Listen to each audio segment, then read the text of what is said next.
For me to be able to have my own tools, to be able to have my own shop, be able to have my own space, it gives me time to reflect on the life that I've had, reflect on the life that I want to give to my kids, reflect on, how it can be better for tomorrow. Hanin, Joe Valier Indigenous, Raman Donjaba. Today we're in my garage, my workshop, my sanctuary, so to speak, taking some time out and making some Ojibwe lacrosse sticks. I had an opportunity to be able to meet some different stick makers from different communities. They taught me some different things, but being from here in Rama, I'm basically self-taught. My first stick, I made that one for my son Carter. Finally having a son Carter, it gave me all the reason I needed to finally get over the hump and turn a pipe dream into reality. The first stick I made was an Iroquois style stick, my Ojibwe style. It's a little bit different. I call them hoopies, for lack of a better term, but mine bend full circle. My sticks start from the ground. What I leave behind from my sticks, it'll go back into the ground and produce more trees. Everything about life for me, it's about going full circle.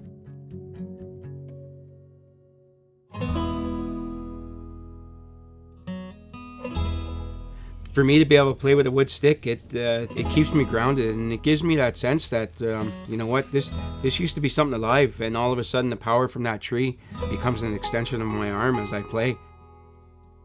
I typically use white ash when I make my Iroquois style sticks. I look for black ash when I make my Ojibwe style sticks. At the end of the day, I look for the straightest trees I can. Sometimes right off the get-go, if it's got an S-bend in it, it's no good. If it's knotty, it's no good. The tree will tell me if it wants to become a lacrosse stick. Maybe that's a little bit sappy, no pun intended, because we're working with wood and trees, but you know what? That tree was calling out, and it'll live on forever in regards to these lacrosse sticks.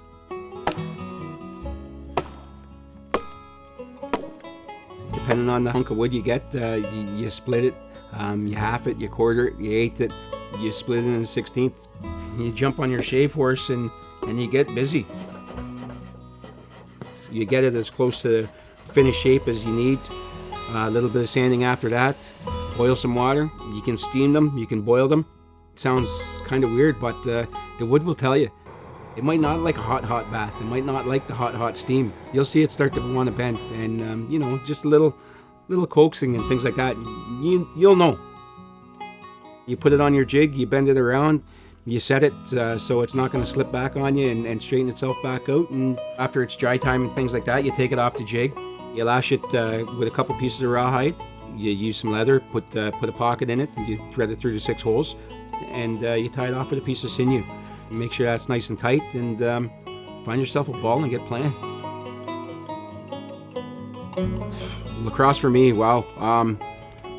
My first crush, my first love. I started playing when I was 6, 7. I'm 44 now. As an Indigenous person, lacrosse being an Indigenous game, you got to give back to the game. The game's given me so much. In our culture, we're always thinking 7 generations ahead. But for me to think 7 generations ahead, I think back 7 generations. At one point, for an Indigenous man to be able to walk in the bush and cut down a tree to be able to make lacrosse sticks, the Indian Agent wouldn't allow it. So I can appreciate, how fortunate I am to be able to do this still today. It's just my way of paying respect to them.